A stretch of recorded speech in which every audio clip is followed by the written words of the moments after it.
ആത്തച്ചക്ക പഴുത്തു തുടങ്ങി. അപ്പം ഞാനിത് കയറി പൊട്ടിക്കാൻ പോകണം. കണ്ടില്ലേ, ഈ താഴെയുള്ളത് മൂത്ത് നല്ല വിളഞ്ഞ് നിൽക്കണം. അപ്പം ഇന്നലെ അണ്ണാറക്കണ്ണം വന്നിട്ട് ചിലയ്ക്കുന്നുണ്ടായിരുന്നു. അപ്പോൾ അന്ന് നോക്കിയപ്പോഴാണ് സബിത പറഞ്ഞേ, അത് നമ്മളുടെ അണ്ണാറക്കണ്ണം വന്നിട്ട് ആത്തപ്പഴം തിന്നു തുടങ്ങി. അപ്പോൾ നല്ല മൂത്തതാണ്, കയറിക്കോ പൊട്ടിച്ചോ. അപ്പോൾ സബിത ഇവിടെ താഴെയുണ്ട്. അപ്പം ഞാൻ ഇത് കയറി പൊട്ടിക്കാണ്. അപ്പോൾ ഈ അണ്ണാറക്കണ്ണന്മാരും ഉള്ളതുകൊണ്ട് നമുക്ക് ഇങ്ങനെ ഒരു ഗുണമുണ്ട്. മൂത്ത് കഴിഞ്ഞാൽ നമ്മളോട് വിളിച്ചു പറയുന്നത് അണ്ണാറക്കണ്ണനാണ്. നേരം വെളുക്കുമ്പോൾ കോഴി 4:30 എഴുന്നേറ്റ് കൂകും. അപ്പോഴല്ലേ മനുഷ്യന് മനസ്സിലാവുന്നത് നേരം വെളുത്തു എന്നുള്ളത്. ഇന്ന് അതൊന്നും ആവശ്യമില്ല. ഇന്നിപ്പോൾ അലാറം വയ്ക്കാം. എൻ്റെ കുട്ടിക്കാലത്തൊക്കെ കോഴി കൂകുമ്പോഴാണ് എഴുന്നേൽക്കുക. കണ്ടില്ലേ, ഇതാണ് ആത്തച്ചക്ക. അത് കിട്ടണില്ലല്ലോ അവൻ. അപ്പോൾ കയറിയതല്ല, കുറച്ച് വേപ്പല. ഇതാണ് വേപ്പിൻ്റെ ഇല.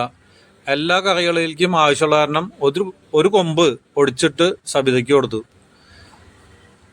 അപ്പോൾ അവൾ തോട്ടിയെടുക്കാൻ പോയേക്കാണ്. ഇതിൻ്റെ രണ്ട് മരത്തിൻ്റെ മുകളിലാണല്ലോ ഇഷ്ടം പോലെ കായകളാണ്. ഇതാണ് ആത്തച്ചക്ക. ചൊക ചുവപ്പ് കളറാണ്, റെഡ് കളർ. കണ്ടാൽ കൊതി തോന്നും. പ്രത്യേക ഭംഗിയാണ് ഇത്. ഇതുപോലത്തെ വേറൊരു ചെടീൻ്റെ ഞങ്ങൾക്ക് സീതപ്പഴം. അപ്പോൾ ഇതുണ്ടല്ലോ, ഇത് കടകളിൽ നിന്നൊന്നും വാങ്ങി കഴിഞ്ഞിട്ടുണ്ടെങ്കിൽ ഇതുപോലെ രുചി ഉണ്ടാവില്ല. അപ്പോൾ ഇതിൻ്റെ കുരുവൊക്കെ നമ്മൾ വിതച്ചിട്ട് കഴിഞ്ഞിട്ടുണ്ടെങ്കിലേ 1 മാസത്തിനുള്ളിൽ മുളച്ചു വരും. അത് കൊണ്ടുവന്ന് നമ്മൾ തൈകൾ നട്ട് കഴിഞ്ഞിട്ടുണ്ടെങ്കിൽ ഇതിന് കൂടുതൽ സ്ഥലമൊന്നും വേണ്ട. നമ്മളുടെ മതിലിൻ്റെ അടുത്തോ അല്ലെങ്കിൽ വീടിനടുത്തൊക്കെ ഇത് കുഴിച്ചിടാം. ഇത് കൂടുതലൊന്നും തടി വയ്ക്കില്ല. കണ്ടില്ലേ, ഇതാണ് ആത്തച്ചക്ക. അപ്പം ഞാൻ കയറിയേറ്റം കൊണ്ട് പൊട്ടിക്കാണ്. കണ്ടില്ലേ, പുളിയുറുമ്പാണ്. എന്നെ ഒന്നും കടിച്ചിട്ട് കാര്യമില്ല. കാരണം എന്ന് വെച്ചാൽ ഈ കൃഷിക്കാരൻ്റെ ദേഹത്ത് കടിച്ചു കഴിഞ്ഞിട്ടുണ്ടെങ്കിൽ പുളിയുറുമ്പിൻ്റെ കൊമ്പ് അല്ലെങ്കിൽ പല്ലൊക്കെ പൊളിഞ്ഞു പോകുള്ളൂ. അതുകൊണ്ട് എനിക്കൊന്നും പറ്റില്ല. കണ്ടോ, ഇതാണ് ആത്തച്ചക്ക.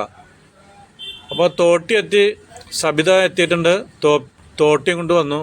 അപ്പോൾ വലത്തോട്ടി കിട്ടിയില്ല എന്ന് പറഞ്ഞു. വലത്തോട്ടി ഉണ്ടായാലും ഇത് പെട്ടെന്ന് ഇങ്ങനെ ഒടിഞ്ഞു പോരില്ല. ഇതിൻ്റെ മറ്റേ ഞെട്ടില്ലേ, ഞെട്ടെന്ന് വെച്ചിട്ടുണ്ടെങ്കിൽ മരം പോലെ തന്നെയാണ്. ഭയങ്കര വണ്ണമായിരിക്കും. ഒരു വിരലിൻ്റെ വണ്ണമൊക്കെ ഉണ്ടാവും. അപ്പോൾ തോട്ടിയിട്ട് വലിച്ചിട്ട് വളച്ചിട്ട് ഇങ്ങോട്ട് എടുക്കാനുള്ള പരിപാടിയാണ്. കണ്ടില്ലേ, അപ്പോൾ ഈ അടയ്ക്കാമരത്തുമ്മയ്ക്ക് ഞാനിങ്ങോട്ട് മറിഞ്ഞ് കിടക്കുകയാണ്. അടയ്ക്കാമരം ഒടിഞ്ഞാലാണ് ഞാൻ വീഴുള്ളൂ, അല്ലെങ്കിൽ അവിടെ നിൽക്കും. കണ്ടില്ലേ, അപ്പോൾ ഇതൊന്നും ഇന്നത്തെ ചെറുപ്പക്കാർക്കൊന്നും പറ്റണ കാര്യമില്ല. ഇതുപോലെ കണ്ടില്ലേ, വയസ്സ് 70-നോട് അടുക്കാറായിട്ടുണ്ട്. അപ്പം നീയൊക്കെ നോക്കി കാണാം. ഞാനൊക്കെ അങ്ങോട്ട് കയറും. കണ്ടില്ലേ, അപ്പോൾ വവ്വാല് തിന്ന പഴങ്ങളുണ്ട്, എല്ലാം ഉണ്ട്. അതൊന്നും ഞങ്ങൾക്ക് കുഴപ്പമില്ല. വവ്വാല് കടിച്ച വശം ഞാനൊരു കടി എന്നിട്ടൊരു തുപ്പ്, അത്രയ്ക്കേ ഉള്ളൂ നമുക്ക്. അപ്പം നീയൊന്നും ഇത് തിന്നണ്ട. കാരണം എന്ന് വെച്ചിട്ടുണ്ടെങ്കിൽ നീയൊക്കെ ചത്തുവും. വല്ല എന്താ നിപ്പ വവ്വാല് തിന്നിട്ടുണ്ടെങ്കിൽ നിപ്പ. നീയൊക്കെ പേടിച്ച് വായ പൊളിച്ച് നിൽക്കുക. ഞാൻ ഇത് തിന്ന് നല്ല ആരോഗ്യവാനാവാം. ഓക്കെ. അപ്പം നമ്മളുടെ മുണ്ടിൻ്റെ ഉള്ളിൽ കുറേശ്ശെ കയറ്റിയേക്കണം. കാരണം വലത്തോട്ടി കിട്ടിയില്ല, അത് കാരണം ഒടിച്ചെടുത്തേക്കണം. ഓക്കെ,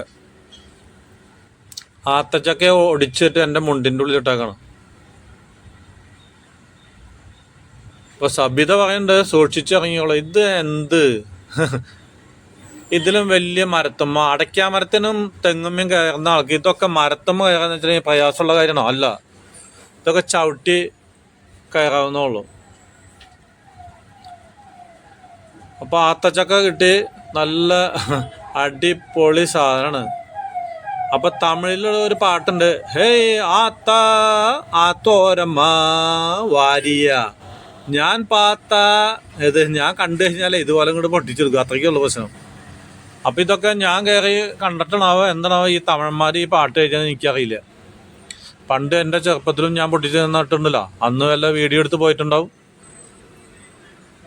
കണ്ടില്ലേ, ഇതാണ് ആത്തച്ചക്ക.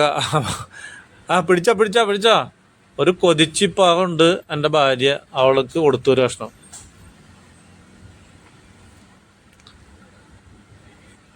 ഇതൊക്കെ വളരെ സ്വാദിഷ്ടമുള്ള സാധനമാണ്. അപ്പം ഇത് മരത്തമ്മ കയറിയിട്ട് ഒന്ന് നമുക്കൊരു അല്പം ക്ഷീണം ഉണ്ടാവില്ല. അപ്പോൾ ഇവിടെ തന്നെ ഇരുന്ന് തിന്നു കഴിഞ്ഞാൽ വളരെ രുചിയാണ്. ഇനി അകത്ത് പോയിട്ട് ഫാനിൻ്റെ അടിയിലും AC-ലും ഇരുന്നിട്ട് ഉണ്ടെങ്കിൽ ഇതുപോലെ രുചി കിട്ടില്ല. അപ്പോൾ ഈ കുരുവൊക്കെ തിന്നിട്ട് ഇവിടെ തന്നെ ഇങ്ങോട്ട് ഇടും. അപ്പോൾ എന്താ മെച്ചം? ഈ വേനൽക്കാലത്ത് ഇവിടെ കിടന്നിട്ട് ഉണങ്ങും. മഴ ഒരെണ്ണം പെയ്ത് കഴിഞ്ഞിട്ടുണ്ടെങ്കിൽ മുളച്ചു വരും. പിന്നെ ഞാനങ്ങ് പറിച്ച് അവിടെ ഇവിടെയൊക്കെ തൊടിയിലും പറമ്പിലൊക്കെ കൊണ്ടായിട്ട് നട്ടു വയ്ക്കും. അപ്പം ഇതിന് കൂടുതൽ സ്ഥലമൊന്നും വേണ്ട. ഒരു അടയ്ക്കാമരമൊക്കെ നിൽക്കണ പോലെ തന്നെ കണ്ടോ, അതുപോലെ അങ്ങോട്ട് കുഴിച്ചിട്ടാൽ മതി. ഇഷ്ടം പോലെ കായ. കുഴിച്ചിട്ടതേ നമുക്ക് ഓർമ്മയുണ്ടാവുള്ളൂ, പിന്നെ പൊട്ടിക്കാൻ വന്നാൽ മതി. അത് നമ്മളുടെ വല്ല അണ്ണാൻ ചിലയ്ക്കുമ്പോൾ, കിളികൾ ചിലയ്ക്കുമ്പോൾ വന്ന് നോക്കുകയാണെങ്കിൽ 2 കൊല്ലം അല്ലെങ്കിൽ 3 കൊല്ലത്തിനുള്ളിൽ കായ ഇഷ്ടം പോലെ ആയിരിക്കും. അപ്പം നിങ്ങളൊക്കെ കണ്ടു എന്ന് വിചാരിക്കണേ. ആവശ്യക്കാർക്ക് എൻ്റെ വീട്ടിൽ വന്നിട്ടുണ്ടെങ്കിൽ കുരു തരാം, കായല്ല കുരു. ഇനി വല്ല ഗസ്റ്റായിട്ടൊക്കെ നിങ്ങൾ വരാണെങ്കിൽ പഴം മുറിച്ചങ്ങോട്ട് വെച്ച് തരും. അപ്പോൾ വരുന്നവർ ഒരു 10-15 ദിവസത്തിനുള്ളിൽ വരണം, ഇല്ലെങ്കിൽ സാധനം മനസ്സിലായില്ലേ. അപ്പം എന്താ രുചി എന്ന് പറയുക. ഇതൊക്കെ അങ്ങനെ കാരി തിന്നാന്ന് വെച്ചിട്ടുണ്ടെങ്കിൽ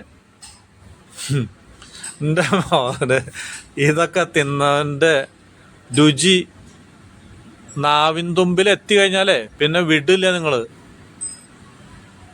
അപ്പോൾ വീട്ടിൽ കൊണ്ടുപോയിക്കണേ. ഇനി മക്കളും ഭാര്യയും കഴിക്കട്ടെ.